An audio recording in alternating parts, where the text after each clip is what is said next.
Are you saying Dougie peed on Santa? Not just on him, all over him. Oh my God.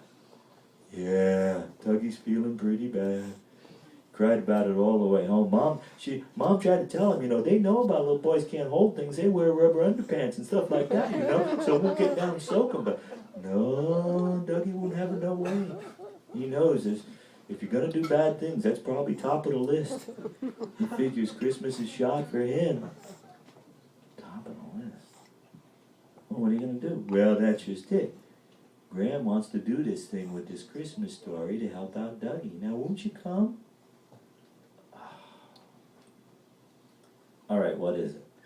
Well, it's going to be on Solstice night. Wait a minute, you said it was a Christmas story. Well, it's the closest thing to Christmas Graham's got. Rick, my mom won't put up with that Solstice thing. Let's ask her. So he jumps off the train table, we go downstairs, and Tessie is in the middle of her cleaning frenzy. This was not the best time to ask her. We run into the living room, and, my folks' house have a lot of dead animals hanging on the wall. It's my background. I got them, I've inherited them, I got a lot of dead animals hanging on the wall too now. And there they are, and there's a lot of them. And Tessie she's had to live with this. So what she does at Christmas time is she decorates them. So there's the deer, the 8-point buck with lights in its, rack, and there's the bear with a wreath around it, and there's the big record catch from 1943 Cranberry Lake 8.5-pound bass, largemouth bass, with this huge red ball in its mouth. Ricky looks up and says, "Christmas fish!" And he starts to sing, "Christmas fish, Christmas fish." And Tessie's decorating, and she turns around and says, "What do you want? What are you doing in the house? Why are you even here right now? This is the holidays. I don't want you here." And I said, "Good, then we'll go outside." And Rick says, "Wait a minute. Can Chucky come to Graham's Christmas story on Solstice?" She says, "Fine. I don't care. He can do whatever he wants to do. Just get out of here." So out we go. Ricky's thrilled. I was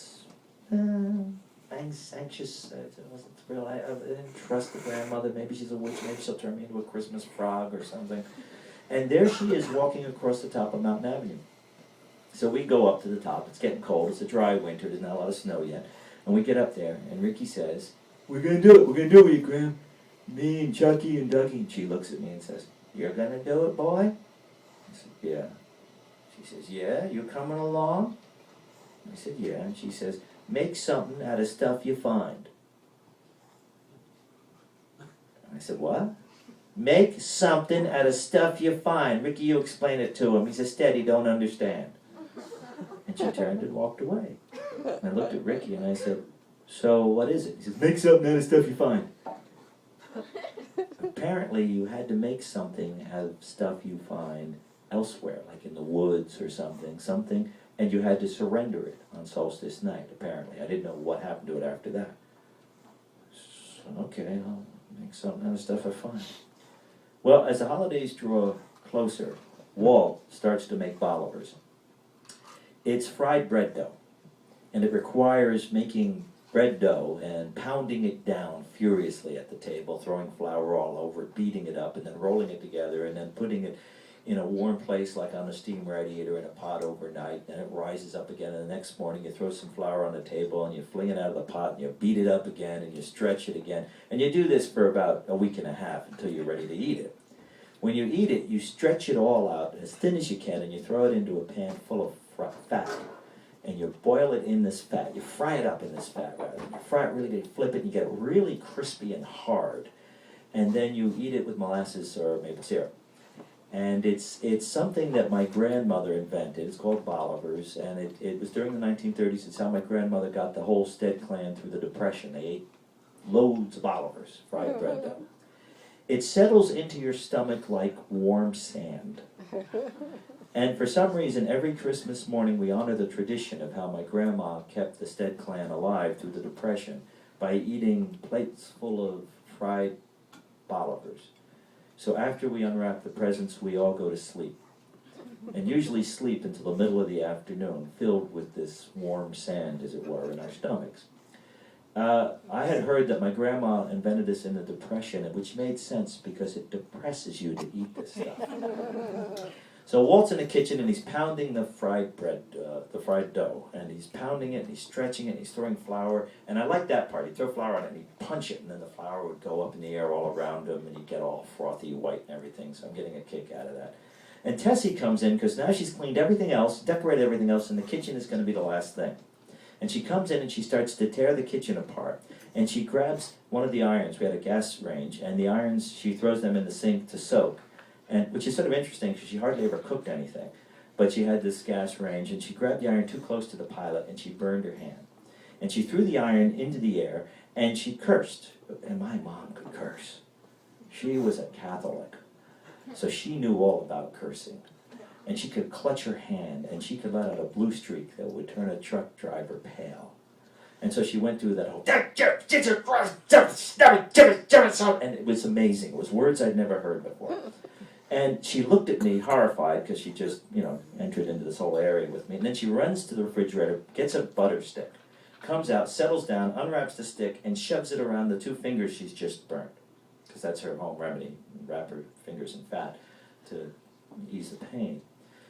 And then she takes a deep breath and she relaxes. Walt never noticed, he's busy punching up his dough. And by the way, while he's doing this, he's smoking his pipe. So while he's flipping it and pounding it down and he's smoking the pipe, little burnt bits of ash and ambers are blowing out of the pipe and going down into the bread dough. And once when Tessie pointed that out, he said, seasoning. So we also ate some pipe tobacco with the bottlers. So she sits down, and I'm sitting there looking at her, and she gets this, really idiotic smile on her face. And she says to me,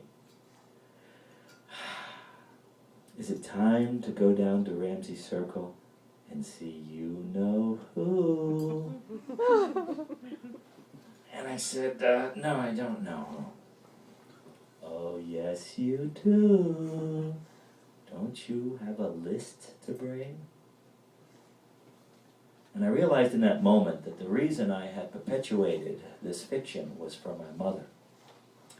And I said, no, I don't want to do that. And that idiotic grin just sort of melted away. She got this hurt look into her eyes. Remember, I'm the youngest, I'm the last, And she said, you don't believe? And I said, well, Mom, come on. We all grow up sometime. And she was sickened. She turned, she could not look at me. My mom, who never shed a tear in my presence, turned and looked away. I think she might have been crying. Then she gets up and she walks out of the room, still clutching the dripping butter to her hand. I looked at Walt and I said, well, what was I supposed to say? And Walt said, wait a minute, you mean you don't believe in magic? Oh, no. Do you believe your great-grandma Eliza lives in the wall between your room and Terry's room? Do you believe that? Well, yeah. And do you believe that your grandfather actually lives in the bottom of your toy chest and sometimes he sleeps in your closet? Well, yeah. And do you believe that my little sister Betty, who died when she was about 10, first snow of the year, we always see her sleigh tracks down First Street. Do you believe that? Well, yeah. And you don't believe in Santa Claus? Well, those things make sense. And he shrugged and he continued to punch his bread dough. There was a banging on the back door and it opens up and Ricky Cramshaw comes in covered with the beginning of a snowstorm. He's thrilled. He pounds the snow off his head. Walt looks at me and says, enough snow falls, you can go look for those sleigh tracks. I said, I will. Ricky's got something in his hands he wants to show Walt. It's a little twig box. Walt says, that's nice, what's it do? And he lifts up the lid and there's a little bed of blue spruce needles and 3 tiny pine cones. He says, that's damn nice. Well, what is that for, Cramshaw? He says, well, Walt, I made this out of stuff I found. It's for Solstice story. Chucky's got to make something too. Tessie comes back in the room at this point. She's taken the butter off of her hand. She's got a little wet rag around her hand. She asks Rick about it. He shows her. Chucky's got to make one too. What do you have to make? Oh, something out of stuff I find. And Tessie says to me, all right, you're going to make a manger.